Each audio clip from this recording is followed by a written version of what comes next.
Hello, everyone, and welcome back to another episode of the 8-Bit Adventures podcast. This is episode 303, bringing you the latest and greatest gaming news of the past week. I am your host, Sean Hayes, and kind of another, outside of like reporting everything that was revealed in Summer Games Fest. Not a lot going on this week. I do have some announcements from that, but yeah,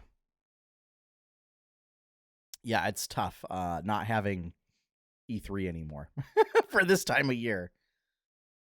Excuse me. So yeah, hope everyone's been doing well. Yeah. It's been a bit of a wild week. So and just super busy with it being like the last week of school for us.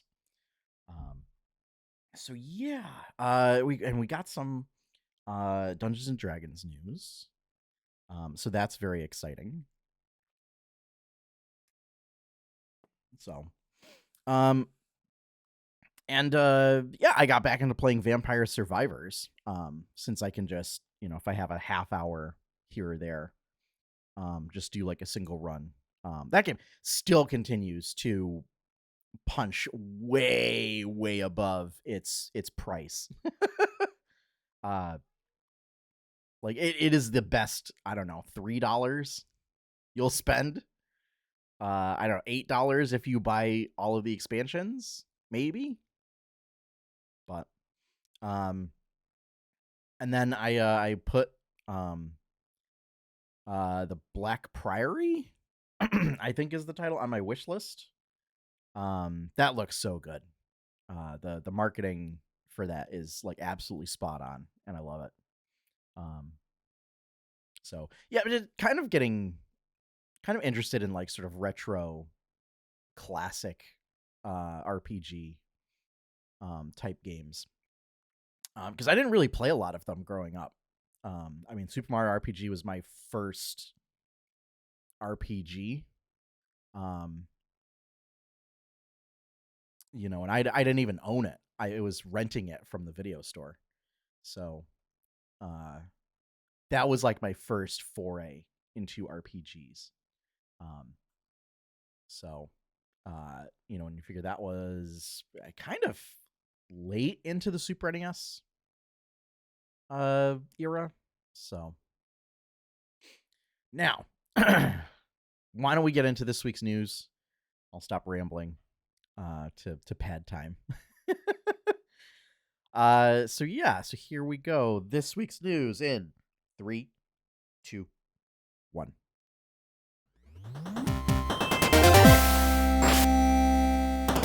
All right, so first up, from Summer Games Fest, Polygon reports that Civ 7, next iteration of the venerated, I don't really want to call it city building, but like,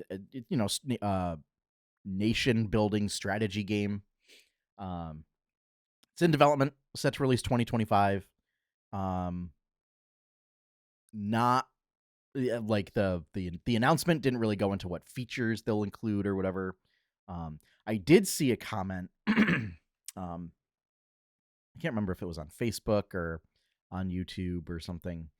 That was talking about how the odd iterations of Civ tend to be really good. It's sort of like Star Trek, like the Star Trek films. Where like every other one is really good. So kind of see like what they take from 6 and refine and iterate from there. I know right now Civ 6 is like heavily discounted on Steam. But like a lot of the scenario packs, there's like a really weird thing going on where they're like 90% off, but still like $15, because the original price is listed as like $125, and I have no idea what's going on with that.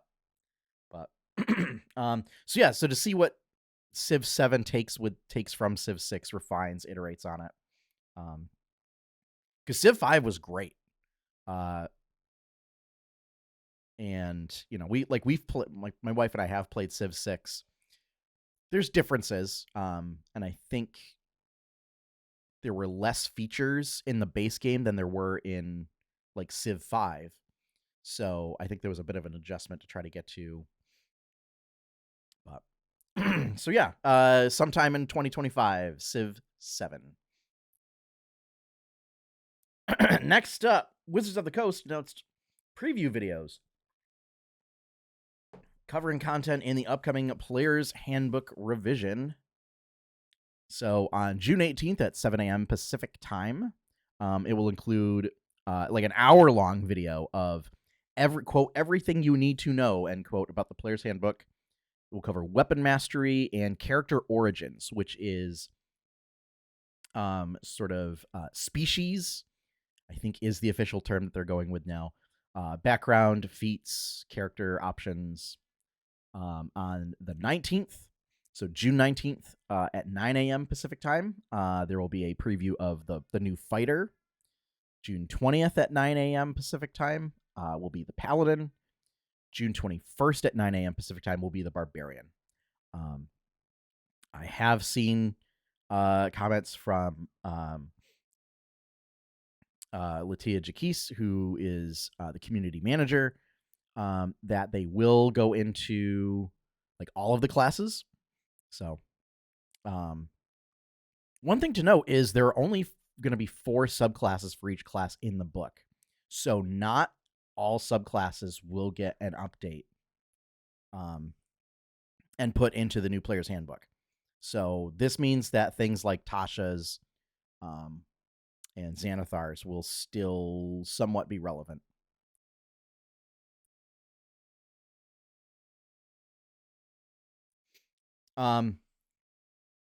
So yeah, I'm excited.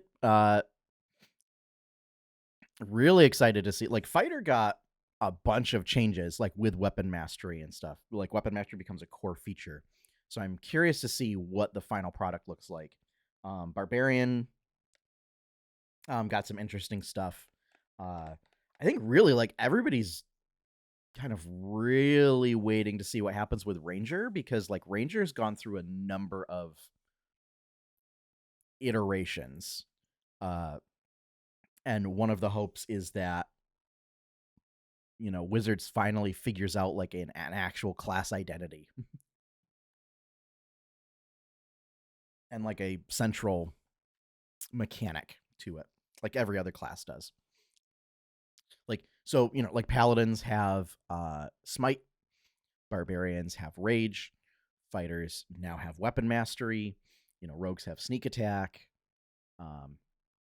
It'd be nice to see rangers kind of focus in on something. I would have liked to have seen just, so I would call it terrain specialist, but not in the way that you think. What I would like to see is rangers be masters at using general terrain, the general term of terrain for like special abilities or for special bonuses and stuff. So this isn't like oh, it's not like Natural Explorer where it's like, oh, so I'm going to pick a specific type of terrain and then just get expertise or advantage on survival and nature checks while in it. No, I mean like using cover, or, you know, maybe having like terrain dice. I forget the RPG, like Iron Heroes or something, where rangers had like terrain tokens, and you could spend terrain tokens to produce a number of effects. But you know, getting like better forms of cover, or like utilizing snare, like having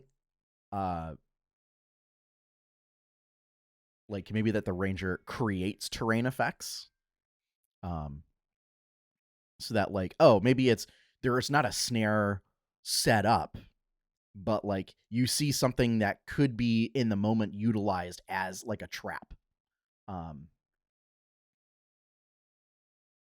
I think would be interesting.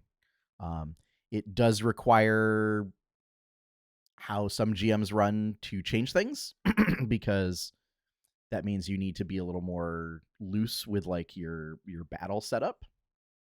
But yeah, or something like like if you're in an interior space, like, oh, you notice that like some of the bricks are loose, so if that you hit them just right, it could, like, if you put enough force in that wall, you could cause it to come crashing down, kind of a thing, or a section of the wall to come crashing down, or things like that. Utilizing a lot of extra terrain stuff that like people emphasize that like martial classes should be doing more of. Anyway, again, rambling. So these will be up on youtube.com/D&D Wizards. So again, those will be available. I don't know how long the class preview ones are. They just made a big talk about the first one being an hour long. So my guess is probably the ones will be like 20 minutes or so. So yeah. Next up, Gamesindustry.biz reports that the Lego adaptation of Sony's flagship series Horizon will not only be coming to PlayStation and PC, but also Nintendo Switch. So this is a new thing for Sony. Not likely that that Horizon, Zero Dawn or Forbidden West would be coming to Switch, but this I don't know if this is going to be like a spin-off or if it's going to be sort of a retelling in Lego's own style of Zero Dawn, Forbidden West, or both. But I think this is great. I think this is a smart move for Sony, particularly with Lego, because like Lego games sell pretty well because Lego's a recognizable brand. It's got kind of the appeal that like growing up that like Disney games had, where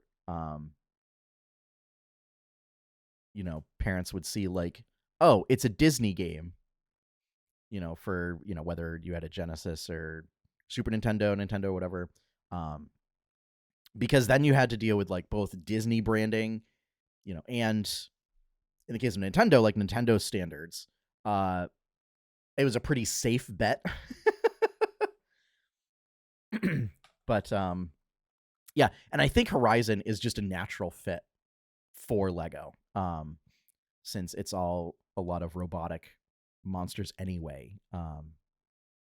Like in the original games, like there's just robotic pieces flying off everywhere when you attack the monsters. So I think shifting that to little Lego bricks, I think is a nice little charming thing.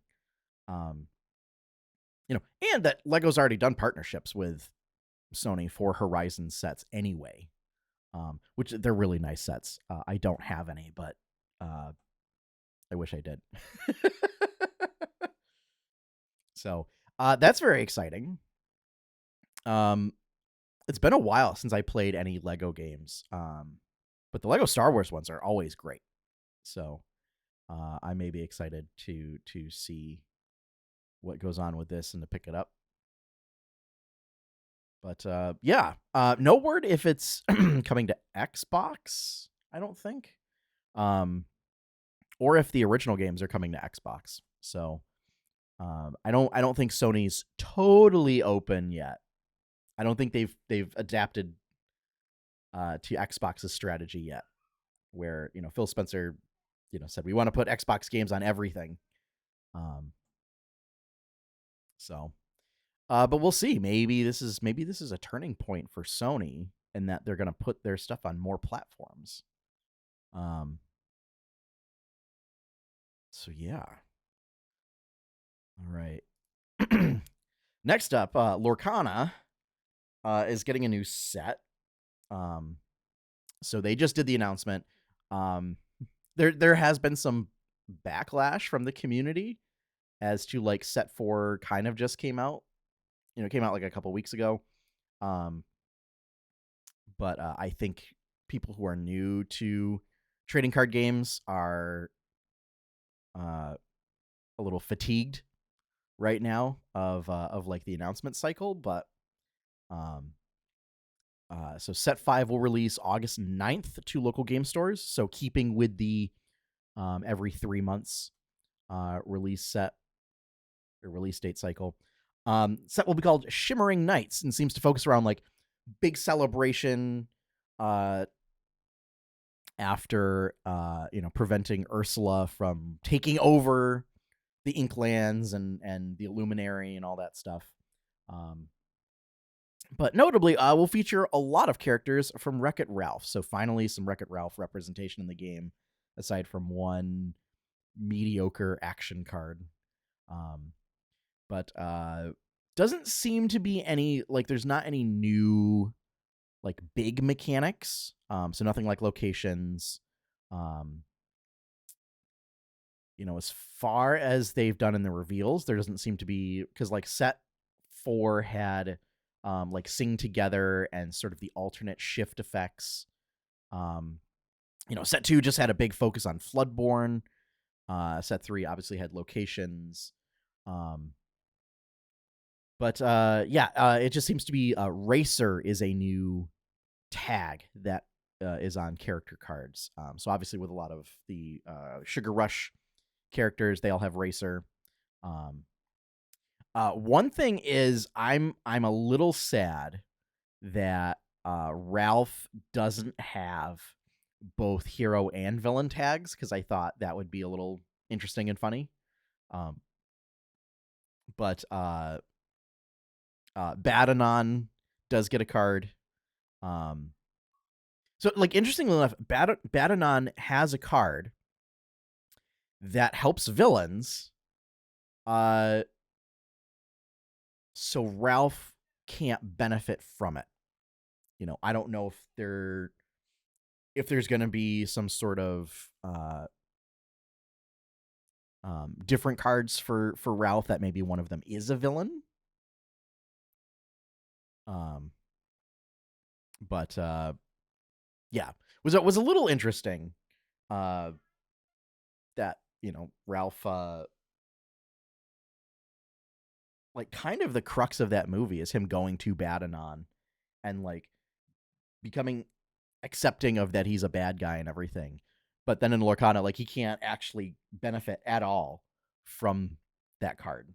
I'm just looking up to see. I'm curious as to what characters show up in the art for Badanon, because I just realized that is an interesting point.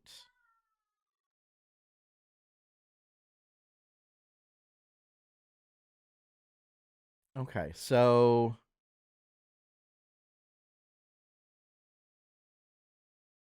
yeah. Okay, so the art for that's a little disappointing. So they just have zombie and I don't know if she's intended to be a vampire or something, but I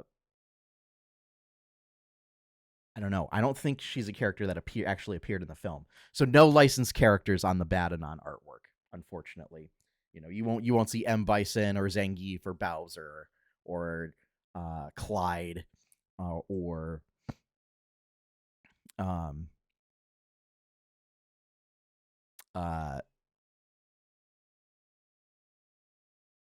how do they brand out? Like Satine?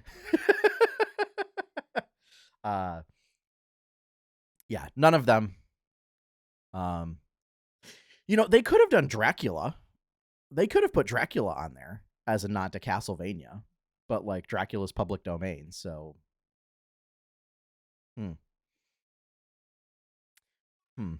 But so yeah, so you just get zombie.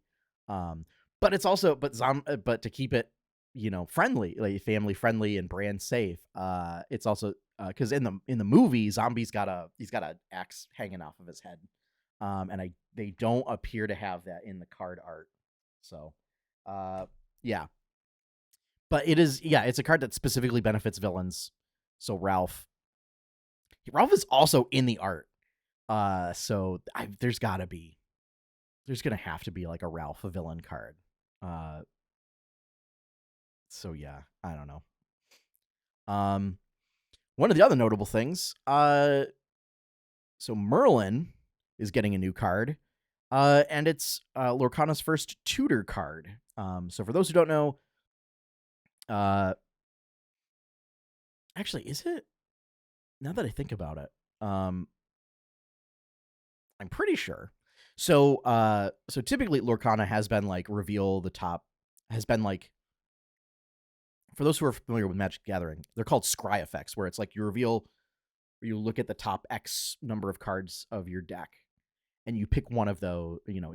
Sometimes you pick one of those and put it into your hand, or you rearrange them or whatever, and you put like the rest on the bottom. This is like you search your deck for a card and you put it into your hand. I expect this will be an expensive card. And I expect this will be like a 4 of in like any sort of combo deck. Just because it's you put it into your hand. And there's a body attached to it. The only thing, I don't know how much it costs to do that. But I mean, like, so the big thing in Magic is a lot of the tutors cost 1 or 2. So like they're very popular because they're low cost. But I think like even the 3 cost ones. Okay. So it's 5. So that is expensive. I think it's still going to be done. Yeah, because it's again, for those who understand Magic, it's if you slapped Demonic Tutor onto, a fairly decent body. So he's a 3/7 that quests for 2. That's not bad. Especially in Sapphire. So we may see Sapphire Amethyst, which is a color combination that hasn't been seen very much.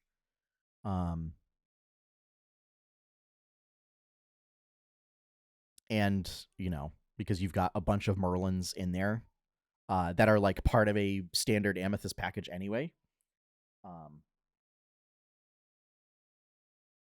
Yeah. So I'm excited to see. That will be, yeah, I'm trying to kind of figure out and plan my budget for next set already. So I would expect that one to be an expensive one. That'll be an expensive card. So yeah, August 9th. So you've got some time. You don't have to worry about it just yet. Set 4 still has some breathing time. So yeah. Next up, another announcement from Summer Games Fest. Mighty Morphin Power Rangers Rita's Rewind. Nobody saw this coming. If you in 2024, we're gonna get a Mighty Morphin Power Rangers game, and it's like like original series Mighty Morphin Power Rangers. This is not in anybody's public consciousness. That said, it looks pretty good. It's like a Turtles in Time style game, where you go through and you just fight classic Power Rangers enemies. It's got a Turtles in Time art style, and they have like Megazord levels. It's fantastic. The trailer's up on YouTube right now. Go search it. I like that style of game. I was a big fan of the TMNT side-scrolling games. The art, Turtles 2, Turtles in Time. Big fan of River City Girls, Scott Pilgrim. Just that genre is fun. Not so much if it's like I was never really a big fan of like Double Dragon or Streets of Rage. Um, Battletoads is also another. Like, how could I forget Battletoads? Um, so I think like a lot of those style games also open them up to like having a really strong brand attached to them. Um, and so yeah, like this is a natural fit. So I'm excited to see what comes from this. Uh, I'm not like I was a big fan of Power Rangers as a kid. Not something that I kept up with, like some friends of mine have, but yeah, so more Turtles in Time style games, please.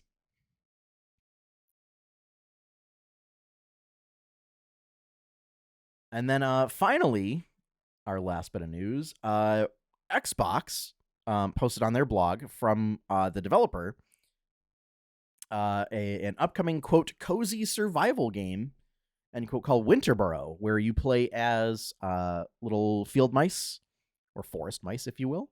Um, and it's the developer was saying that they were really inspired by things like Don't Starve Together, um, Animal Crossing, and stuff. And they wanted to make a survival game, but not necessarily a super punishing one. And they wanted to do little furry woodland creatures. So it's not. Uh, so it's also got an element of like grounded, where it's you are tiny. uh, it's a lot of the stuff. For me, it was reminiscent of I've never read Redwall, so I can't make that comparison. Um, but it felt very like Winnie the Pooh or Frog and Toad. The art style is very Frog and Toad. Um, so yeah, this looks great. And like, it's you're making like stuff out of like little grass strands. Um and so yeah. I'm very excited for this. I don't know if it's going to be like an Xbox exclusive or if it will come to PC. Like I maybe in Steam or Epic or something. Um, I think this would be a smash hit on Switch.